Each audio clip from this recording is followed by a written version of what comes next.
Hello everyone. Today I'm going to show you a game played by a legendary player Mikhail Tal. Yes guys, he was the world chess champion during the period of 1960 and 61 and he played some amazing games in his life.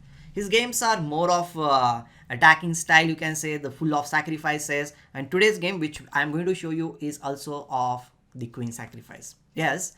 Well, this game is a very complicated game which was played in the Olympiad in 1962. The very funny story, or you can say interesting story about this game is like Mikhail Tal was the second reserve in Soviet team. You might be thinking that he was the world chess champion during the period of 1960 and 61 and this game was played in 1962. So why he was reserve? Well, the main thing is that Mikhail Tal was seriously ill before the tournament and he got some special conditions and all. That's why he managed to play in this Olympiad. As a reserve, if he manages to play, then it's okay. Even if he's not playing, all the top players in the Soviet team were playing there. And the game which he played, it is unofficially named as one of the best games of this Olympiad. Well, I'll not be taking too much time about the history. Let's get to the game. And before we go further, I would like to say that don't forget to like this video and subscribe to my channel if you are here. I hope some of you are Mikhail Tal fans and you are definitely going to enjoy this game. So let's begin. Tal was white and he started with d4. His opponent was Hans Joachim Heck. Okay, he was from Germany. He started with knight to f6, then c4 was played, e6, and knight f3 is on the board. Well, he played b6, then knight c3, bishop d4, pinning this knight over here, bishop g5. Okay, he is also going to pin. Bishop b7 was played, and then e3. Well, by playing e3, this bishop is coming in the game, that's for sure. Black played h6, attacking the bishop. Bishop goes to h4 square, and now here he thought like maybe I can double the pawns. That's why he goes for bishop into c3. B into c3 was played, and then d6. This is a very standard way to play in this position because now the knight is going to come on d7 square and black will try to play e5 or c5 in this structure. Well, he plays knight d2, preparing for the e5 breakthrough which I was talking about. And as the knight has gone back, earlier the knight was supporting this square on e5 square. But now as the knight is gone, black thought like, okay, why not just play e5? He goes for e5 in this position. Now Tal plays f3, a very simple move because he wants to control this e4 square at any cost. Okay, black plays queen e7 and now he plays e4. Well, you can of course capture here, but this will be helpful for white. That's why his opponent did not go for that thing. He played knight d7, just waiting for Tal to play d5 kind of a move. I just want to tell you this thing that playing d5 is actually a mistake because you're closing down the center, plus your pawns are also weak over here, and black will be getting this beautiful square on the c5 square. Okay, and just to let you know about this game, there were two Latvian artists. Okay, they painted this thing, and this thing means this games means I will come to that position and then I will tell you. Okay, I'll just wait for that story. Bishop to d3, knight f8 was played, and here Mikhail Tal said, okay, I need to do something in the position, and he cannot really play normal chess. He always sacrifices something in the position, and that's how he started with his first sacrifice, you can say, that is c5. Well, black cannot really just capture it. Like if he captured, means actually he captured, but it led to a lot of complications in the game because now Tal played d into e5, queen into e5, and now comes queen a4 check. Everything seems to be normal, but now the things are going to get messy. Black plays c6 and now he castles without worrying about anything. Okay, he castles in this position, knight g6. Now this knight is attacking the bishop on h4. What will you play? Well, Tal said, okay, you are going to attack my bishop, right? You are going to capture it. I'll capture, means I'm going to attack your queen. Now he played knight c4, bringing the knight in the game, and we know this thing that if the knight arrives on the d6 square, black will be in big trouble. So the queen needs to be protected. He plays queen e6 in this position. And how will you get your knight to d6 square, guys? Well, that's quite obvious, right? You need to have some support over there because right now you don't have any support. So Tal said like, okay, you want to capture my bishop there on h4, capture it. I'm going to play e5. The point is like, okay, you are going to play knight d6 check followed by knight into b7. This is one of the thread, and this is also being captured. Okay, and well, black player was also very clever. He said like, you are attacking so many things, I will also attack your queen. And now here in this position, I would say that pause this video and think about the move. What will you play, or what do you think like Tal played in this position? Because this is the turning point in the game.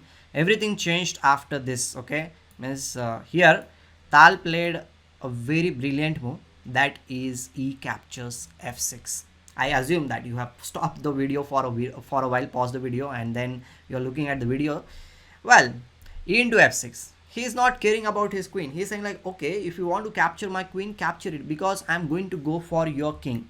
And the thing is that black needs to give up the queen also after some time. Black very bravely captured the queen. He's saying like, okay, I'm going to capture the queen. F into g7. Okay, the rook is being attacked, rook is saved. And now what to do?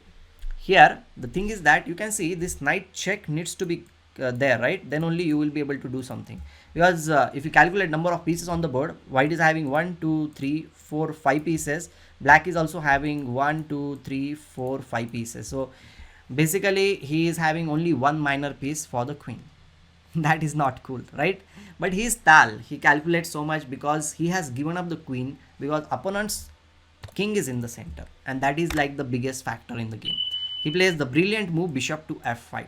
Now the queen is not having so many squares to go around. Okay, he needs to decide something. We'll go one by one. Let's suppose he captures here, which looks like a very obvious move. Then knight d6 check, the king is there, king d7, and now Tal would have recovered the queen with knight into f5. Now knight into h4, knight into h4, and this endgame I'll say like is little bit bad for black, because his pawn structure is completely crippled over here. You can see two pawns are doubled, and these two pawns on this side of the board are also very badly placed. So the pawn structure is completely bad, and white should be better, right?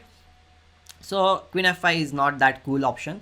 Bishop queen into c4 is also there, but after that, believe it or not, this might lead to a check and mate if white black doesn't give up the queen. Now rook f e1, a good check. Okay, queen e6, bishop into e6 is one of the options, but if you capture it thinking that okay, your rooks will be there on the board or something like that, but the position will be defended after king f7, so that's not a good option. But there is a better option here. The best move is rook into e6 check, and now if this is captured, you can play bishop into g6 check, king has this square. Now rook d1 check, if king c7, then bishop to g3 check, if king goes to b6 square, then rook b1 check, if king comes on this square on a5, you can already see that this check will be there, king will come on a6 square, and then bishop d3 will lead to a check and mate.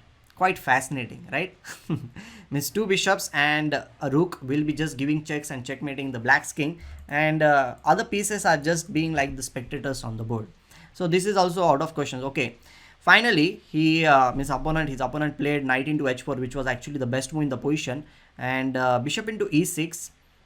After this, what will you play? Well, any normal player might go for this move, and then we can go for knight d6 check, king will come here, and then knight into b7 will be played. And the end game is still better for white, I must say, but black is also having some chances, because after rook into g7, the pawn on g2 will be under attack, and white needs to play a little bit defensive chess here. So maybe this was also one of the choices which black could have gone for, but he plays bishop a6, which was actually a very interesting move. Knight d6 check, king e7, and now he plays bishop c4. He's saying like, okay, I'm going to exchange some pieces. He plays rook into g7, the pawn on g2 is being attacked by two pieces, so you don't really have that much time to capture bishop into a6, because if you play that move, then can you see this rook can capture over here, king will come on h1 square, and now simply he will capture king into d6. The king on h1 is pretty badly placed, and I think black should be completely better in this position. Okay, so here he plays g3, then king into d6 was played, bishop into a6. At least the pawn on g2 is there on the pawn on g2 is alive on g3 square. He plays knight f5, and this was a little bit a mistake. Black should have played rook b8 with the idea of bringing the rook to b2 square, and by any chance if you play rook b1, this will be a mistake, because black will just capture here and the pawn on f3 will be falling, and this endgame is clearly better for black. So I will just say this thing, that all the sacrifices and everything which happened, which led to a little bit bad end game for black. Means this, that's why I said like earlier also, this game is a pretty complicated game. The sacrifices happened on the board, but that did not finish the game. It is just leading to a very complicated one. So after this, rook b1 was played, then f6, rook d1 check, king e7, rook e1 check, king d6, king comes on in the board, king f2, c4, g4, and well, I want to come to a position which is important here. Knight e7, rook to b7. Okay, rook a g8. Black is trying very hard to attack on that side of the board, and his king is in the center. Okay, but that king is kind of safe, is not at all in any kind of attack. Bishop into c4, then knight d5 comes into the center of the board, defending against everything. I just want to tell you one thing, like whenever you give rook d1 check, no, the knight is always ready to come in the center of the board, and here black is completely fine. Okay, so he plays bishop into c4, then knight d5 comes, bishop into d5, c into d5, and now here he plays rook b4. Well, after rook b4, there was the last chance for his opponent to equalize the game and to draw the game.